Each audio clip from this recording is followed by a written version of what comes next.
여러분, 예수님의 사랑을 가장 많이 받았다라고 고백하는 제자, 이 사도 요한은 어떻게 말하자면 마태, 마가, 누가복음과는 좀 다른 예수님의 이야기, 그러니까 예수님께서 무슨 마음으로 그런 일들과 그런 말씀을 하셨는지에 대해 우리에게 알려주려고 이 요한복음을 기록했다 합니다. 그럼 요한은 예수님의 마음을 어떻게 그렇게 잘 알 수 있었을까요? 여러분, 그건 그가 주님의 사랑을 깊이 체험하고 주님의 사랑을 가장 많이 받았고 자신도 그렇게 주님을 뜨겁게 사랑했기 때문이지요.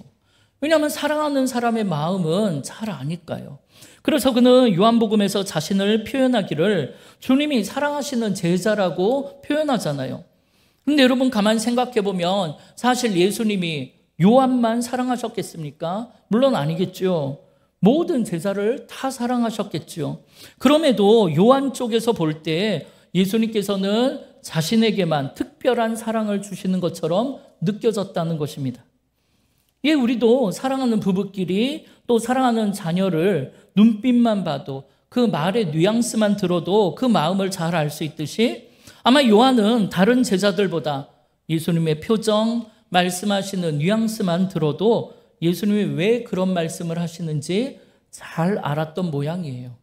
이 요한은 요한복음 1장을 통해서 세례 요한을 등장시켜 생명의 빛이요 태초부터 계셨던 말씀이 육신의 몸을 입고 이 땅에 오셨는데 그분의 영광을 보니 하나님의 독생자의 영광이고 이 땅에 오신 그분은 우리를 인생의 후회와 수치에서 또 죄로 인한 죽음의 두려움에서 건져내실 하나님의 아들이라고 하나님의 어린 양이라고 선포하는 거예요. 그리고 그분이 바로 지금 여기에 계신 예수님이라고 우리에게 증언하고 있는 것입니다.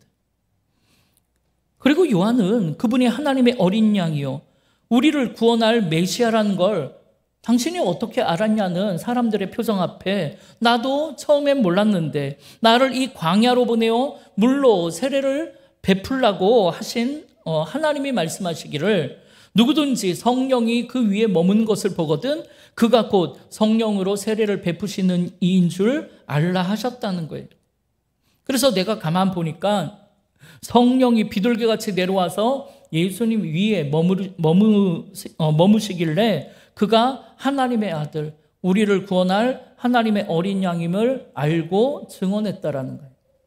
사랑하는 여러분, 이걸 어떻게 생각해 보면 지금 세례 요한은 예수님을 이 땅의 역사의 무대에 대비시킨 인생이 되는 것 아닙니까? 여러분, 이게 얼마나 놀랍고 영광된 일입니까? 이런 축복의 통로로 쓰임받은 세례 요한의 인생이야말로 정말 존귀하고 축복된 인생이 되는 것입니다. 마찬가지로 여러분, 오늘 우리도 세례 요한처럼 정말 귀하게 쓰임받는 축복이 있기를 바랍니다.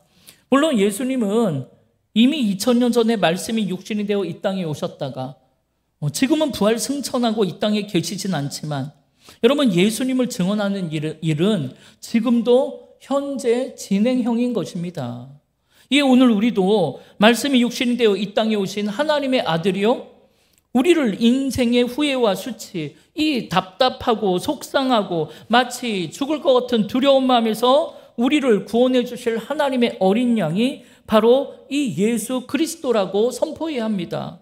그리고 혹시나 예수 그리스도를 모르는 사람이 있다면 우리도 세례 요한처럼 그들의 인생의 무대에 예수님을 대비시켜 드려야 하는 것 아닙니까? 그럴 때 우리의 인생은 정말 존귀한 인생이 되는 것이고 그럴 때 우리의 인생은 세상을 살아갈 이유와 가치가 있는 축복된 인생이 되는 것입니다. 오늘 우리 모두가 그런 영광과 축복을 누리시기를 주님의 이름으로 축원합니다. 이 오늘 본문 바로 앞에 보니까 그렇게 세례 요한이 예수님을 대비시켜드린 그 이튿날, 그러니까 예수님의 공생애를 시작하신 두 번째 날에 세례 요한은 자기 제자 중에 2명과 함께 서 있는데 다시 예수님이 그 앞을 지나가시는 걸 보고 보라! 하나님의 어린 양이라고 다시 한번 선포하는 거예요. 이 두 제자가 그 말을 듣고 예수님을 따라 예수님의 제자가 되었다고 합니다. 그리고 오늘 본문 40절에 보니까 그 중에 한 명은 베드로의 동생 안드레이고 나머지 한 명은 이 글을 쓰고 있는 요한이라고 추측하는 거예요. 그런데 여러분 오늘 본문 앞에 38절에 보니까 예수님께서는 예수님을 따라오는 안드레와 요한을 보고 너희가 무엇을 구하느냐고 묻습니다. 그러니까 그들이 랍비여 어디에 계시냐고 그렇게 대답을 해요. 여러분 여기서 랍비는 선생님이란 뜻이잖아요. 그러니까 그때만 해도 안드레와 요한의 마음속에는 예수님은 세례 요한처럼 자신들의 선생님쯤으로 생각했던 모양이에요. 그리고 39절에 보니까 그때가 10시쯤 됐대요. 그러니까 우리 시간으로 오후 4시쯤 되었다는 겁니다. 이제 하루 일과를 마무리하고 해가 뉘엿뉘엿 지고 있을 때겠죠. 이 안드레와 요한은 그 길로 예수님을 따라갔고 그날 밤을 예수님과 함께 보냈던 모양이에요. 얼마나 좋았을까요? 밤새 예수님의 말씀 들으면서. 그런데 여러분 그렇게 그날 밤 주님과 함께 거하고 나니까 안드레의 마음속에 이 예수님에 대한 호칭이 랍비에서 메시아, 나의 구원자로 바뀌더랍니다. 아마 밤새 주님의 말씀을 통해 영안의 눈이 열렸겠지요. 그리고 이 예수님이 내가 그토록 찾고 기다리던 메시아라는 것을 확신하게 되었겠지요. 그리고 나서 안드레는 벅차오르는 감격과 설레이는 마음으로 날이 새기만을 기다렸을지도 몰라요. 왜요? 바로 자신의 형 베드로에게 이걸 알려주고 싶어서. 왜냐하면 우리 형은 이분이 메시아라는 걸 모르니까. 그래서 형 베드로에게 달려가 내가 메시아를 만났다고 세례 요한이 자기에게 안드레에게 그렇게 말해준 것처럼 이분이 우리를 구원할 하나님의 어린 양이라고 선포하고 베드로의 인생의 무대에도 예수님을 데뷔시켜 드리고 싶어서 날이 새기를 기다렸을지도 모르죠. 그럼 여러분은 예수님을 누구라고 고백하십니까? 세상 사람들처럼 존경할 만한 4대 성인 중에 한 분이라고 생각하십니까? 아니면 인생에 좋은 말씀을 해주시는 멘토요, 랍비요, 선생님이라고 생각하십니까? 아니면 오늘 이 안드레처럼 예수님은 나를 죄에서 구원해 주실 메시아, 그리스도라고 고백하십니까? 만약 그렇게 그리스도라고 고백하신다면 여러분은 그렇게 구원의 감격, 영생의 기쁨을 누린 이후에 여러분은 뭘 하며 살고 계십니까? 여러분은 안드레처럼 그 기쁨을 전해주고픈 그런 사람이 여러분에게는 있습니까? 그렇다면 왜 침묵하고 계시냐는 거예요. 오늘 당장이라도 안드레처럼 내 가족, 내 형제, 내 이웃에게 달려가야죠. 그래서 어둠 속에 있는 그들의 인생에 생명의 말씀이요 빛이 되시는 하나님의 어린 양 예수 그리스도를 내가 만났다라고 전해줘야 하는 것 아니겠습니까? 여러분 이것이 우리가 세상을 살아가는 이유이고 이것이 우리가 세상에 존재하는 존재의 목적인 줄 믿습니다. 이에 베드로는 안드레의 전도를 받아서 안드레의 손에 이끌려갖고 예수님께로 가요. 여러분 그게 오늘 본문 42절인데 여러분 거기에 보니까 예수님께서는 그를 보자마자 네가 요한의 아들 시몬이니 장차 너를 게바라고 부르겠다라는 거예요. 그런데 여러분 이걸 베드로의 입장에서 보면 여러분 좀 황당하지 않겠습니까? 안드레의 손에 이끌려 메시아라는 분을 찾아갔더니 다짜고짜 이름을 게바로 바꾸겠다는 거예요. 그럼 부모님이 주신 소중한 시몬이라는 이름이 있는데 그 이름 너 쓰지 말고 게바라고 하라는 거예요. 어쩌면 베드로는 기분이 나빴을지도 몰라요. 그럼 여러분 왜 예수님은 시몬의 이름을 게바로 바꾸셨을까요? 여러분 시몬이라는 이름의 뜻은 듣는다라는 뜻이에요. 그런데 예수님이 지어주신 이 새 이름 게바는 베드로 곧 반석이라는 뜻이에요. 그러니까 너 듣는 인생에서 반석이 되는 인생이 되라는 거죠. 여러분 이게 무슨 말입니까? 그러니까 주님의 제자는 듣는 데서 그치면 안 된다는 거죠. 말씀을 들었으면 깨달은 말씀 앞에 자기를 부인하고 자기 십자가를 지는 인생, 말씀이 내 삶의 기준이요 내 삶의 반석이 되는 인생을 살아야 진짜 주님의 제자가 된다는 것입니다.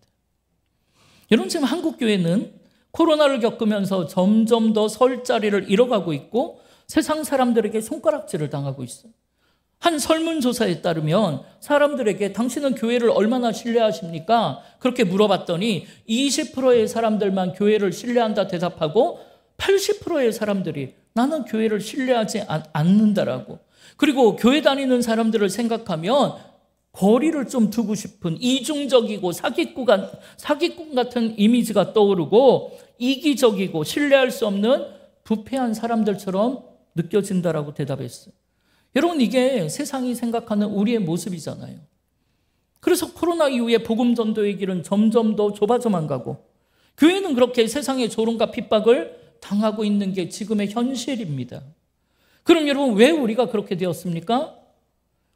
우리가 예배를 드리지 않아서 그렇습니까? 말씀을 못 들어서 그렇습니까? 우리가 헌신하고 봉사하고 구제를 안 해서 그렇습니까? 여러분, 그 어떤 종교보다 우리 기독교가 제일 많이 봉사하고 제일 많이 구제합니다. 그리고 예배를 드리는 열심은 얼마나 많습니까? 여러분, 지금은 핸드폰 하나만 있으면 어디에서든지 예배를 드릴 수 있고 언제든지 훌륭한 목사님들의 은혜로운 말씀을 들을 수가 있어요. 그런데 여러분, 문제는 우리가 그걸 듣기만 하는, 듣는 데서 그치는 시몬의 인생이어서 그렇다라는 거예요. 이에 우리는 그걸 듣는 데서 그치는 시몬의 인생에서 그걸 내 삶의 반석으로 삼는 게바의 인생이 되어야 하는 것입니다. 그럼 여러분은 지금 듣는다의 시몬의 인생을 살고 계십니까? 아니면 말씀이 내 삶의 기준이요, 내 삶의 반석이 되는 게바, 베드로의 인생을 살고 계십니까? 여러분, 우리 수없이 많은 말씀을 듣잖아요.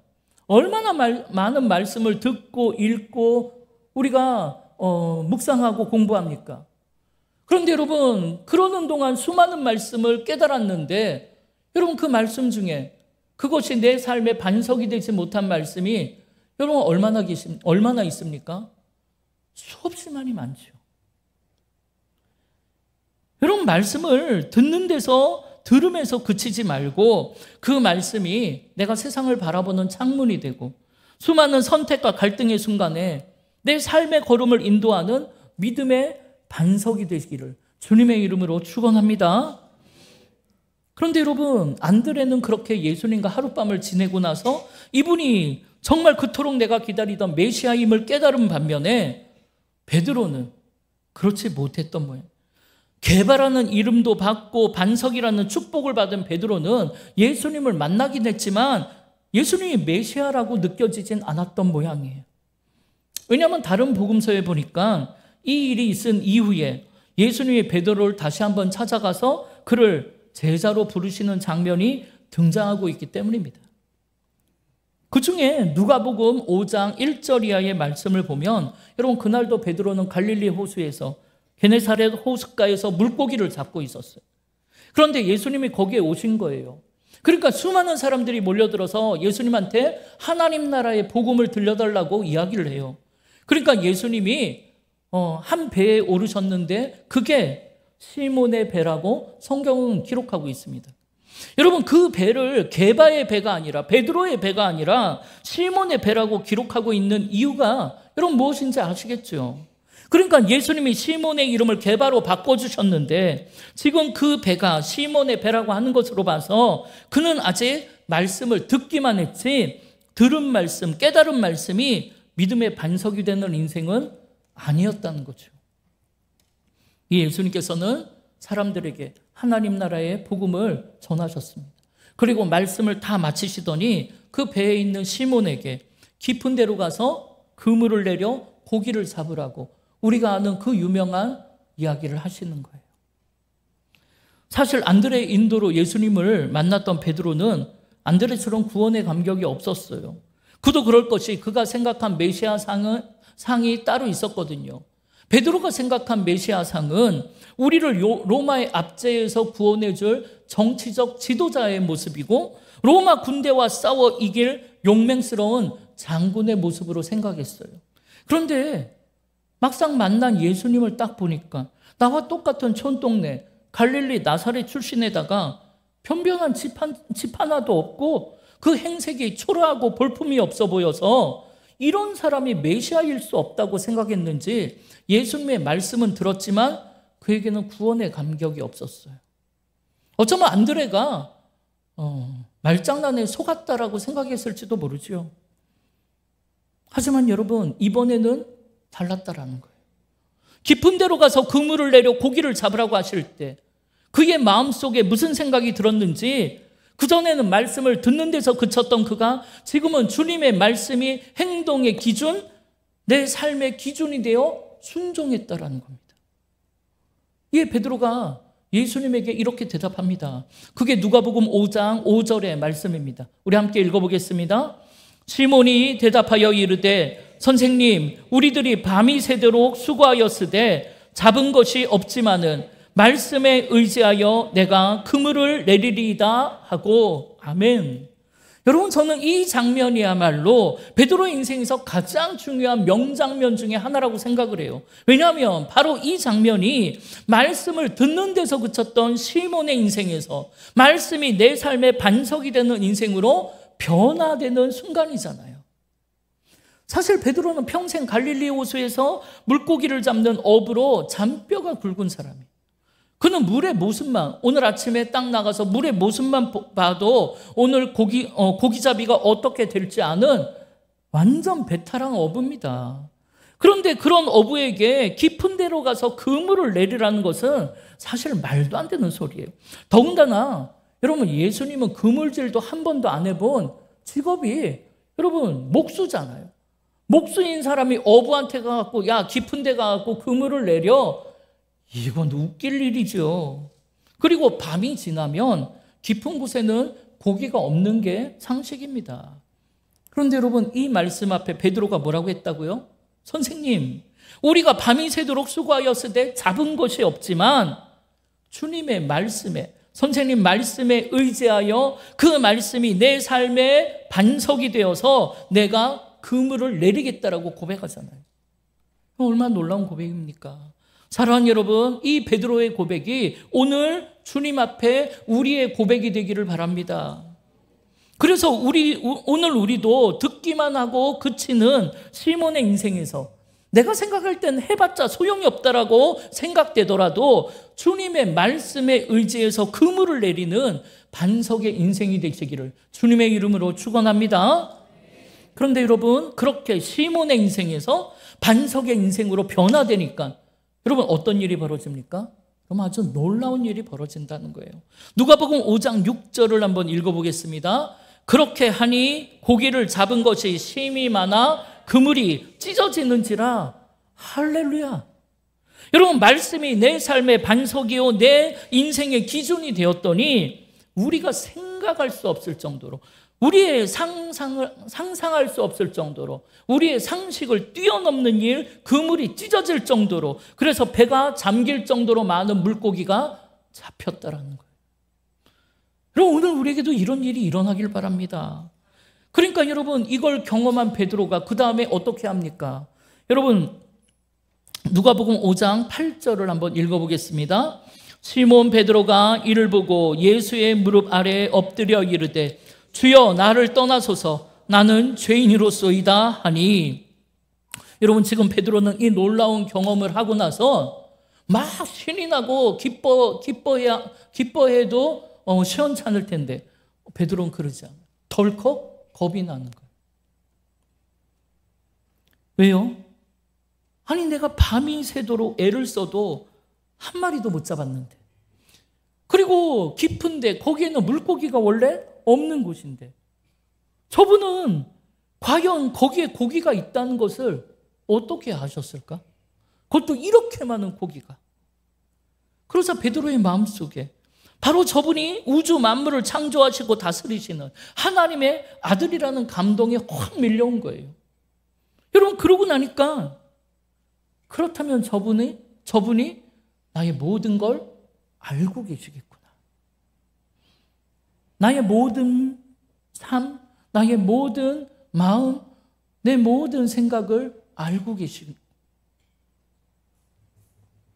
그래서 그 앞에 무릎을 꿇고 나는 죄인으로소이다 고백할 수밖에 없는 거예요.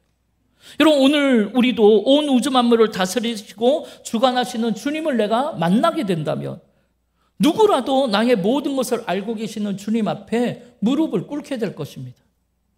그래서 여러분, 우리가 성령을 체험하면, 그래서 날 위해 십자가 지신 주님을 만나게 되면 마치 영화처럼 펼쳐지는 나의 모든 죄악과 수치 앞에 누구라도 겸손하게 무릎을 꿇게 될 것입니다.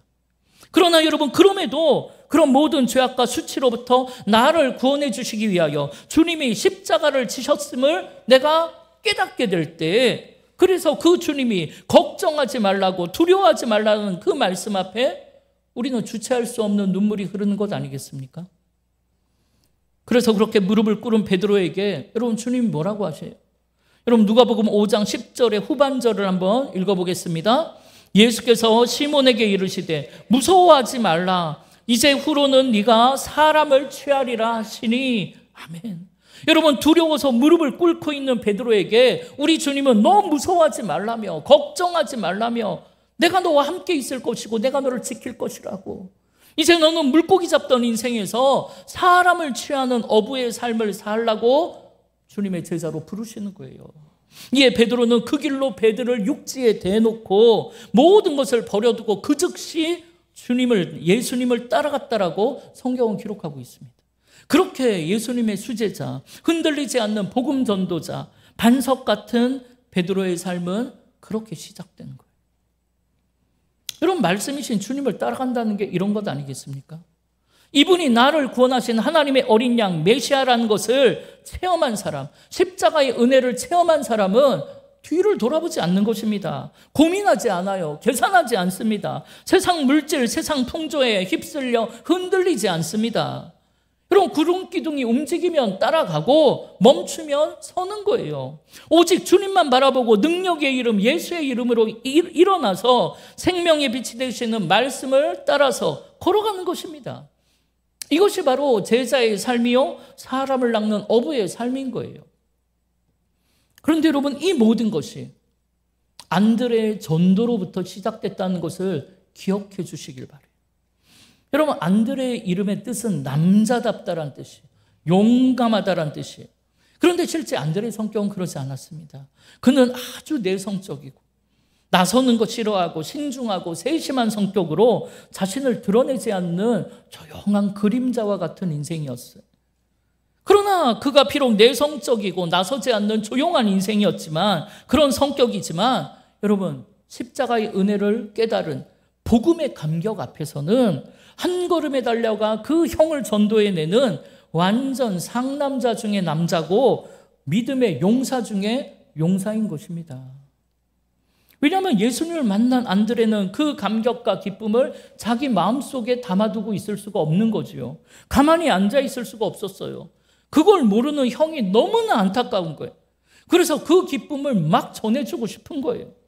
그렇다면 여러분의 마음에는 예수님을 만난 감격과 기쁨을 전하고자 하는 그런 믿음의 열정이 있으십니까?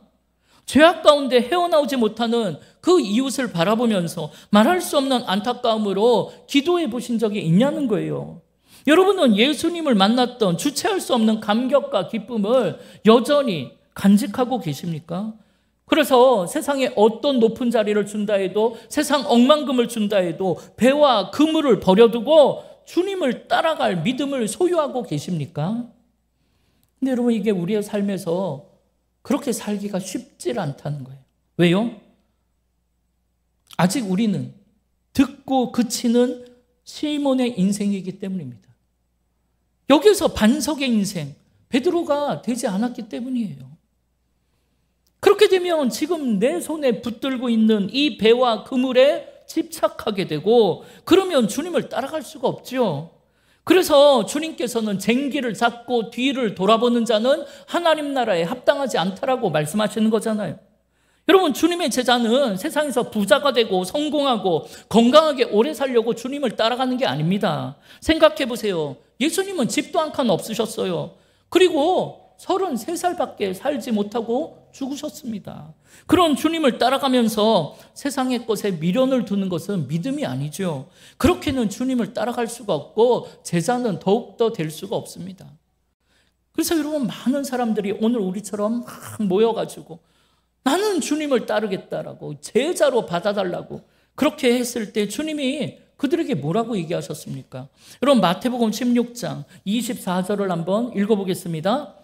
예수께서 제자들에게 이르시되 누구든지 나를 따라오려거든 자기를 부인하고 자기 십자가를 지고 나를 따를 것이니라. 아멘. 이렇게 주님을 따라가려면 자기를 부인하는 일이 먼저 선행되어야 돼요. 여러분, 듣는데 그치는 시몬의 인생에서 여러분, 그 말씀이 내 삶의 반석이 되는 베드로의 인생으로 변화되려면 자기 부인이 선행되어야 돼요. 여러분, 주님을 따를 때에는 주님의 말씀 앞에 내 생각이 있지요. 내 판단은 있지만 그 계획을 내려놓을 수 있어야 합니다. 그럼 여러분, 어떻게 하면 자기 생각, 자기 계획, 세상의 배와 그물을 내려놓을 수 있겠습니까? 여러분, 그 앞에서 내 자아가 죽으면 되는 거예요.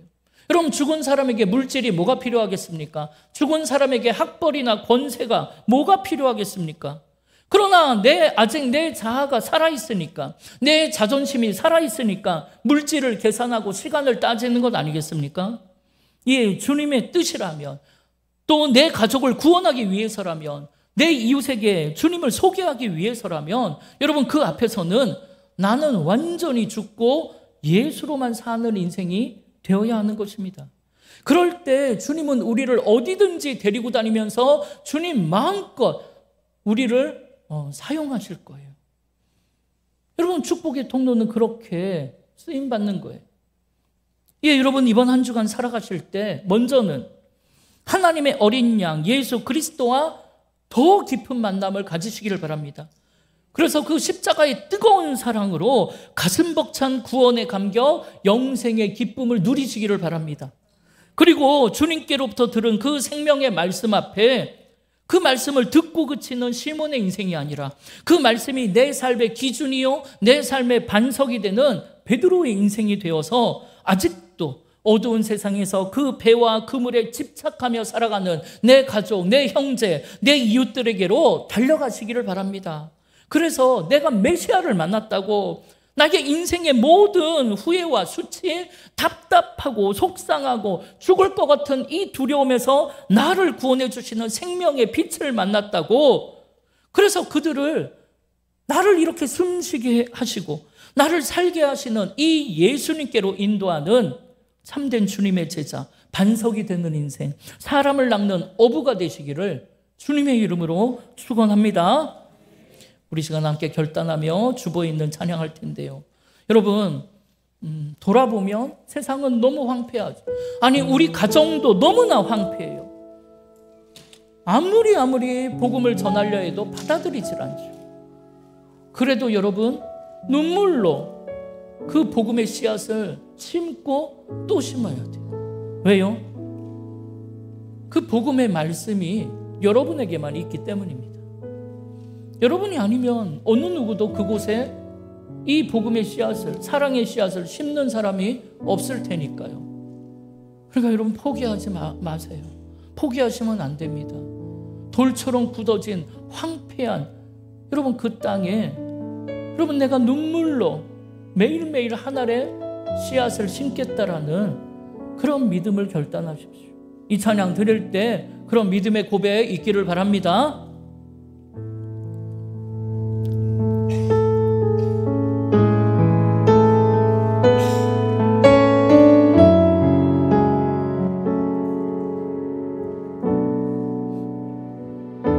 우리 함께 고백하십시다. 우리 오늘 눈물로, 우리 오늘 눈물로 한 알의 씨앗을 심는다. 꿈꿀 수 없어 무너진 가슴에 저들의 푸른 꿈 다시 돋아나도록 우리 함께 땀 흘려 소망의 길 길을 만든다.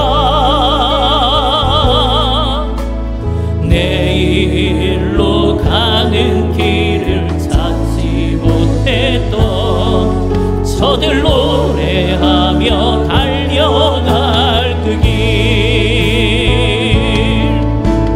그날에 우리 보리라. 새벽 인승 같은 저들 일어나 뜨거운 가슴 사랑의 손으로 이 땅 치유하며 행진할 때 오래 황폐하였던 이 땅 어디서나 순결한 꽃들 피어나고 푸른 의의 나무가 가득한 세상. 우리 다시 한번 믿음으로 고백합니다. 그날에 우리 보리라.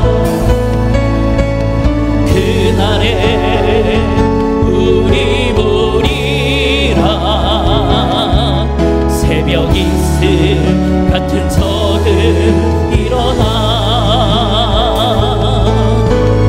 뜨거운 가슴 사랑의 손으로 이 땅 치유하며 행진할 때 오래 황폐하였던 이 땅 어디서나 순결한 꽃들 피어나고 푸른 의의 나무가 가득한 세상. 우리 함께 보리라. 여러분, 이 고백에 아멘이십니까? 그렇다면 여러분 걱정하지 마세요.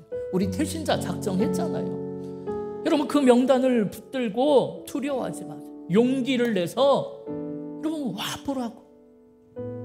내가 메시아를 만났다라고. 나를 모든 인생의 눈물에서 그 눈물을 닦아주시는 날 위해 십자가 지신 주님을 만났다라고.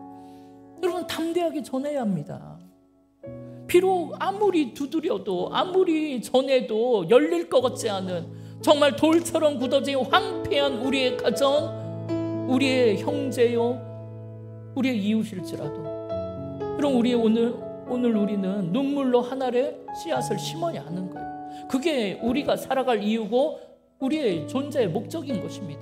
여러분 이를 위해 내가 그 십자가의 주님을, 나를 위해 십자가 지신 주님을 더 뜨겁게 만나게 해달라고 기도하십시오.